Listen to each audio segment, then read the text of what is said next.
Si vemos en números, la población afrodescendiente era minoritaria, muy pequeña, ¿no? Fines del siglo XVIII era 1 millón de habitantes en todo el virreinato y la población esclavizada apenas daba pues, el 3,8%, ¿no?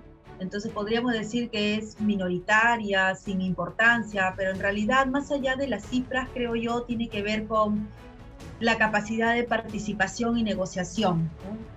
Unos apostando por la continuidad del virreinato y perdieron, y otros apostando más bien por un cambio, ¿no? Y que ese cambio los iba a conducir a mejorar también sus condiciones de vida, obtener la libertad, ¿no?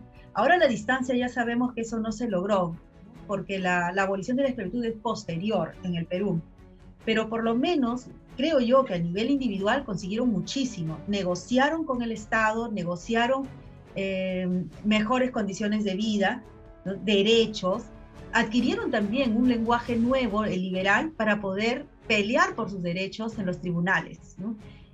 Claro, a largo plazo vemos que la sociedad sigue siendo racista, sigue siendo excluyente, ¿no? Pero creo que de manera así positiva podríamos pensar que fue una población que, a pesar de estar limitada al margen, ¿no? Legalmente estaban al margen por ser esclavizados, pero de todas maneras participaron. Yo empleo esta palabra afrodescendiente, pero en el momento, en la época, no se empleaba, es más contemporáneo. En la época colonial se diferenciaba la población, esta comunidad afrodescendiente, como negros, bozales, criollos, ¿no? Algunos eran libres, otros eran esclavizados, ¿no? Pero en conjunto estaban en toda la sociedad y en todas partes del país, ¿no? Generalmente se dice que la población afrodescendiente solo estaban en Lima o en la costa, pero eso no es cierto. El censo de fines del siglo XVIII prueba que estaban en diferentes, por supuesto, cantidades, pero en casi todo el territorio de la colonia, ¿no? Ahora, no es la primera vez que la corona recurre, digamos, que capta a la población afrodescendiente. Hay estudios que demuestran que la población afrodescendiente fue captada también en este largo siglo XVIII, en que hay varios movimientos de protesta, incluso contra Túpac Amaru, fueron tropas de milicianos pardos, mulatos y negros.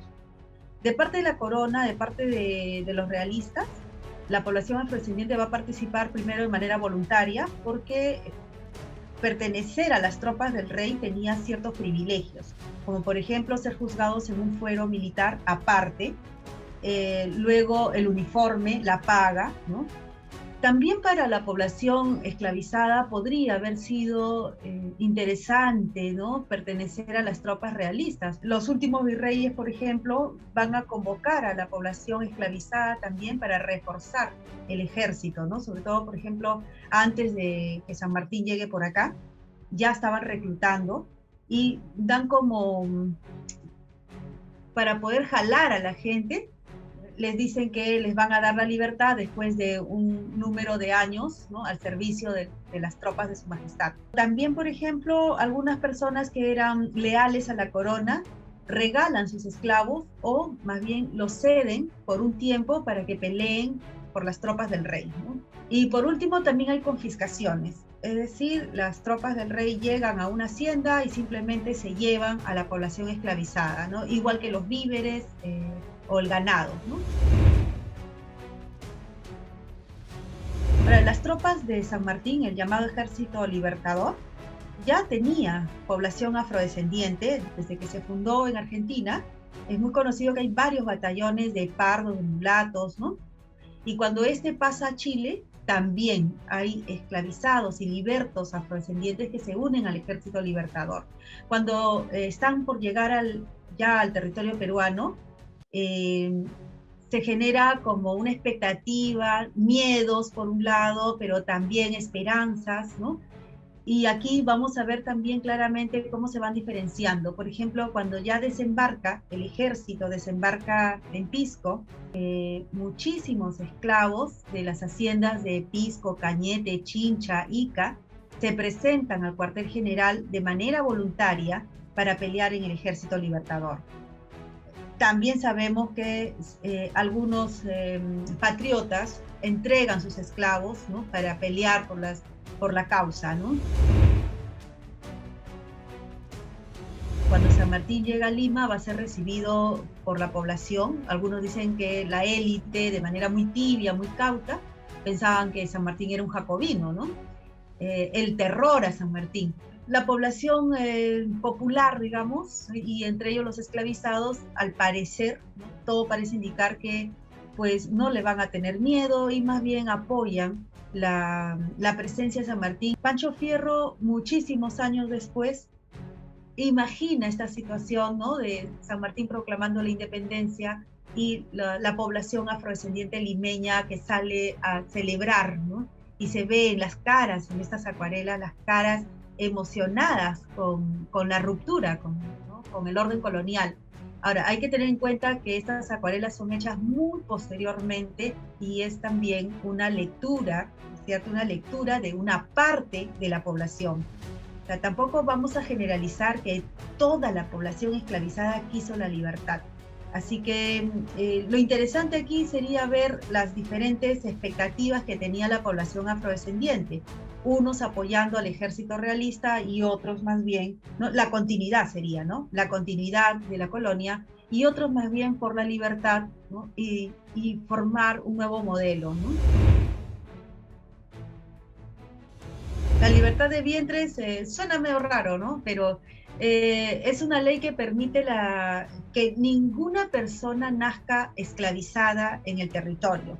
San Martín ya lo había, o sea, ya en Argentina ya se había dado esta ley, y después, 1813 me parece, y después también en Chile, y luego se aplica en el Perú. Se trata de una medida para lograr progresivamente, ¿no? Ir enfrentando este gran problema que era la esclavitud. Aquellos que impulsan la independencia eran liberales y además pensaban como un acto central, como un valor central, lo de la libertad. Pero chocaban también con la propiedad privada, ¿no? Un esclavo es propiedad privada en esa época. Entonces, un término medio, digamos, para solucionar esto es pensar progresivamente, llegar a la libertad de todos, pero mientras tanto, entonces, la libertad de vientres. Cuando se da el decreto aquí en 1821, el decreto dice que nadie nace esclavo en el Perú. Eso significa que a partir de ese momento, los bebés que nacen ya son libres, ¿no? Pero al mismo tiempo también San Martín da una ley para controlar a aquellos esclavos, porque la ley solo es para los bebés que están naciendo a partir del 28 de julio de 1821, pero no es aplicable a las personas que ya están, ¿no? Niños, jóvenes, adultos, mayores, ¿no? Así que solo era una medida progresiva, muy pequeña y de menor impacto. Parte de Guerra narra el curso de la independencia desde el desembarco de San Martín en Paracas hasta la proclamación de la independencia el 28 de julio de 1821. La República lo invita a viajar al pasado de la mano de historiadores peruanos y extranjeros. Viva el proceso de la independencia en tiempo real.